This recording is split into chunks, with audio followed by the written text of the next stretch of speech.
Why does it feel like I'm stuck in career limbo? Why am I waiting for someone else to notice my value? Why does job searching feel like throwing resumes into a black hole?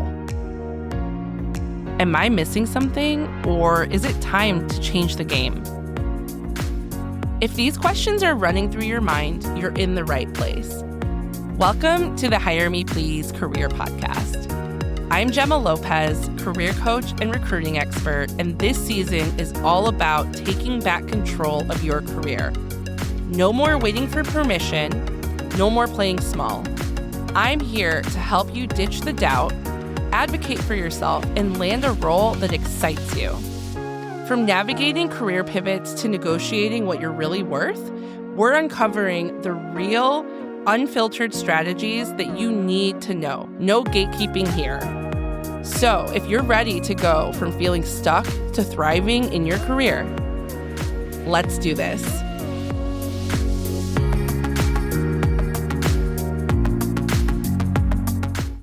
Be honest with me. How many times have you fantasized about rage quitting your job on the spot?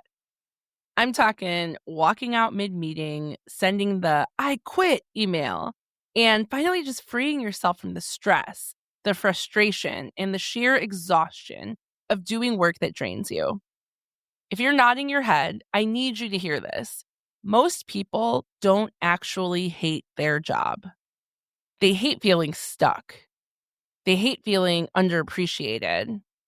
And they hate feeling like they're wasting their potential and don't know how to fix it. And if you've been fantasizing about quitting, but don't actually know what you would do next, your job isn't the real problem. And in today's episode, we're going to get to the root of it and help you finally figure out what the hell you're supposed to do next.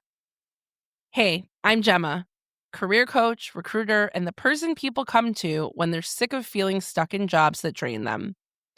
I've helped countless professionals over the past decade break free and build careers that actually fit their strengths and goals. And today, I'm going to help you do the same. So let's just break this down. You wake up every morning, hit snooze a few times, drag yourself out of bed, already dreading the day ahead. You log in, go through the motions, and before you know it, the whole day is gone and you can't even remember what you did all day. Does that sound familiar? Well, here's the thing. Most people who hate their jobs don't actually hate their work. They actually hate the feeling of being trapped. Trapped in a job that doesn't excite them. Trapped in a routine that drains them. Trapped in a situation where they feel underpaid, undervalued, and completely replaceable. And let me tell you, if you know this feeling, you know it's soul crushing. The biggest mistake that I see people make is blaming the wrong thing. They think that the problem is their job title or their boss or their company or their client. And sometimes, yes, those things are part of the problem. But most of the time, it's actually something much, much deeper. And here's what I've seen over and over. People think they need a new job, but what they actually need is clarity. And until you figure out what's really wrong, you're just going to keep running in circles, chasing jobs that won't fix the problem. Now, recently I had a client sit across from me, exhausted, telling me, I feel like I have to shut down a part of myself every day just to survive at work. Does that resonate with you? She was literally disassociating from herself every single day. She walked into an environment that drained her. And the worst part, she thought that she was the problem. She questioned her skills, her ability. She questioned her instincts. But when we dug deeper, we realized that it wasn't the work. It was actually her manager. So she thought that she needed a new job. But after really breaking it down, we realized that the work itself wasn't even the issue. It was all her manager. Her manager constantly interrupted her all throughout the day. She would ping her constantly. And adding things to her workload, giving her deadlines that were just crazy, not double checking work before she sent it out, just insanely unorganized, and just berating my client in certain meetings because of mistakes that my client didn't even know that the manager was making on her behalf. This made her feel like she had no control. She wasn't struggling because of the job itself. She was struggling because she was in survival mode 24/7. I also went through something like this, but it took me years to understand what was wrong. At first, I thought it was the job itself. I looked at so many different career options. I mean, I looked at degree programs, I looked at certifications. I looked at all sorts of different things, convinced that being a recruiter was the wrong choice for me. But it wasn't recruiting. It actually was the work environment. I had no idea. I spent years jumping job to job, hating every single one, thinking that if I just switched roles, I'd finally be happy. And I was for the first couple of months, that honeymoon period at a new job. But after a while, sometimes really soon, I ended up being in the same spot again and again because nothing had changed, because I hadn't figured out what I actually needed to thrive. It wasn't until I sat down years and years later and was brutally honest with myself, not only about my strengths and my values, but honestly, my personality. Like, I am not a person that sits still. If you know me, you know. I am constantly looking for something to do. I need a lot of variety. I get bored with monotony. I get bored with routine. I love being under fires. I love building the airplane as we're flying it. That is just my personality. But it took me forever to find that pattern, to really figure out the type of environment, the type of leader, the type of culture that I really thrived in, and to really identify what made me miserable. But once I figured that out, it started to make sense. I could target the jobs at companies that fit what I needed to succeed and feel good throughout the day. So I want to challenge you. Is it the job itself, or is it how the job makes you feel? Here's some other questions that can kind of help you determine if it's the job or if it's how it makes you feel. If your boss changed, would you love the work? If you got a raise, would you feel fulfilled? And if you switch companies doing the exact same role, would you finally feel excited to go to work in the morning? Now, if the answer is no, if your initial gut response was like, hell no, then the real problem probably isn't your job. It's most likely that you don't know what you actually want. And when you don't know what you want, every job starts to feel like a bad one. Now, most people don't realize that their frustration is rooted typically in one or more of these things that I'm about to talk to you about. The first one is you're in the wrong career path for who you are now. Maybe your job made sense 5 years ago. Maybe it checked all of the boxes when you started your career. But people grow, we evolve, we change. And the career that fits you now might not be the career that fit you before. One way to really check if this is what's going on is ask yourself if the thought of doing your boss's job one day makes you want to throw up or cry, then you're in the wrong career path. Honestly, I got that advice years and years ago that was like, if you don't want your boss's job, then what the hell are you doing here? And that's so true. If you don't want your boss's job, why are you in that job? Number two, you're confusing burnout with a bad job. Now, there's a difference between hating your work and being burned out by your work. But when you're going through it, they feel exactly the same. So ask yourself before you change careers, ask, would this feel different if I had real boundaries and time to recharge? Number three, you're not challenged or growing. This one really hits home for me. And I really didn't notice it until years later. But a lot of people hate their job because it just no longer challenges them. If you find yourself bored or unmotivated, and you feel like you're going through the motions, this might be what's wrong. So ask yourself, if you could learn something new, if you could take on a new challenge or shift into a more strategic role, would you still want to leave? Now, think about your job for a moment. What parts of it make you feel drained? And what parts of it make you feel alive, even just for a second? Now, you might not have time to sit down and make a list right now, but I want you to just start noticing these patterns in your day and start thinking about it. Pay attention to what consistently frustrates you, what leaves you exhausted, and what moments feel a little bit lighter.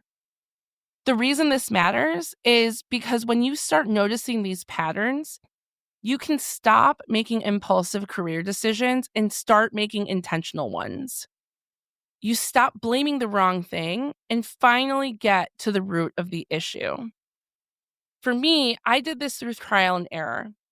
I worked in pretty much all the industries until I found my people in digital marketing, specifically in advertising agencies. And it clicked because I thrive in autonomous environments. I love being able to instill change in an organization. I love working for smaller companies where we can pivot quickly and see the impact of our work. And once I figured out what mattered most to me, the ability to create real change, to work independently, and collaborate with innovative thinkers, I finally found an industry that fit me rather than forcing myself to fit into a job.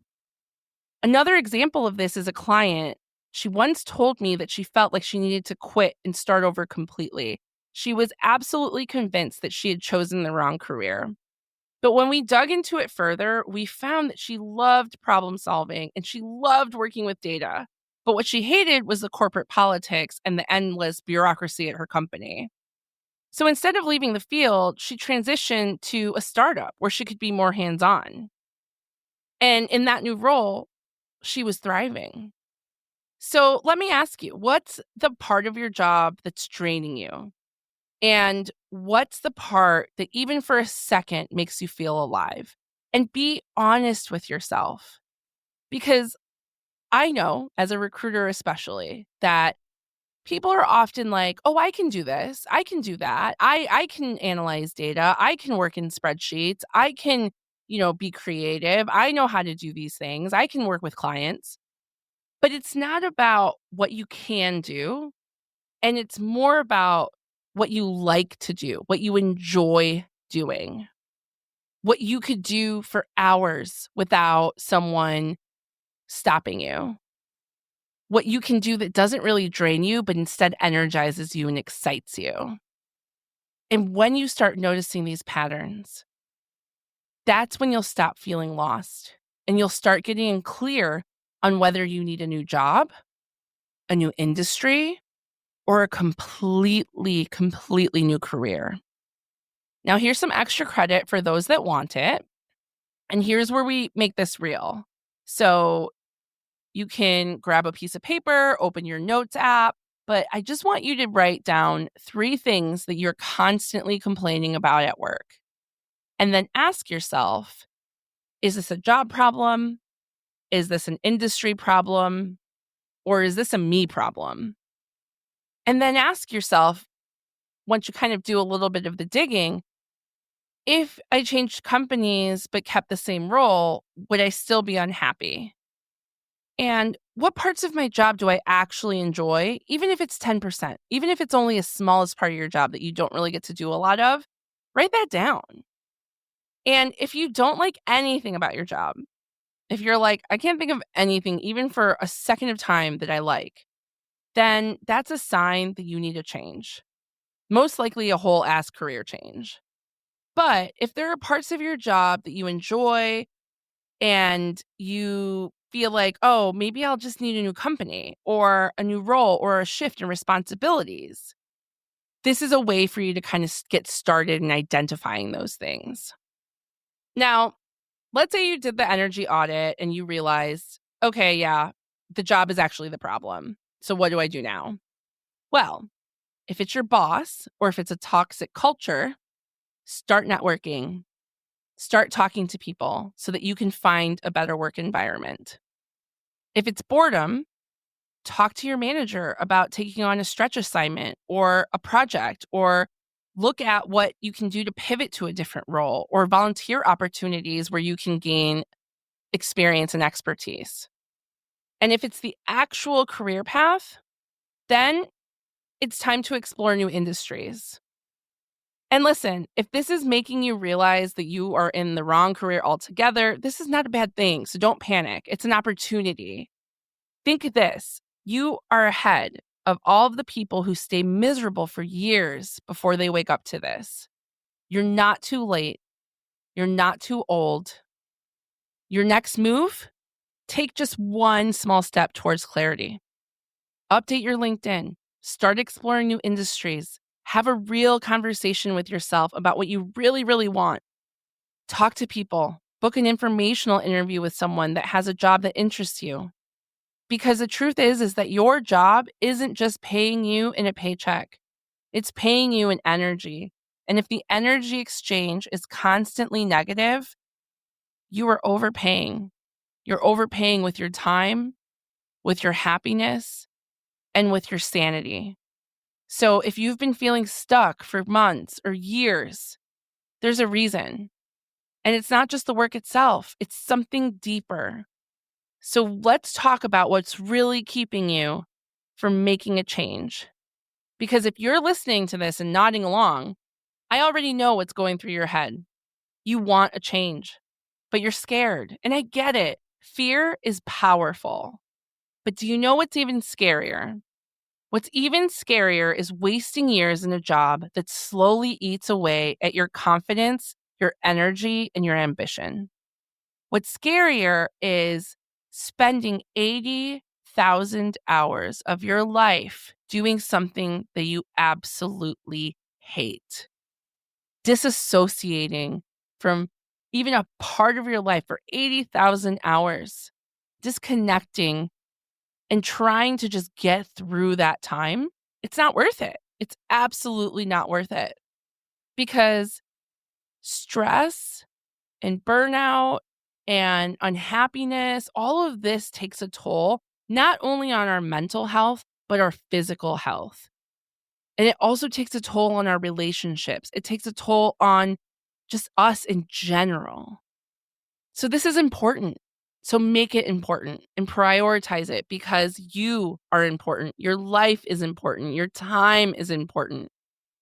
So let's talk through some of the fears, because this is really common, especially with the clients that I work with. Now, the first one is the fear of the unknown. The what if I leave and it's worse? Especially if you're like justifying why you should stay at your current role. I get it. I've done it for years. Pros and cons list, but you're like, it's not that bad. Listen, fear makes you overthink every possible scenario.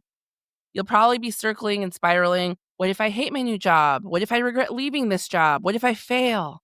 Well, here's the truth. Every major decision in life comes with uncertainty. But uncertainty doesn't mean disaster. It just means possibility.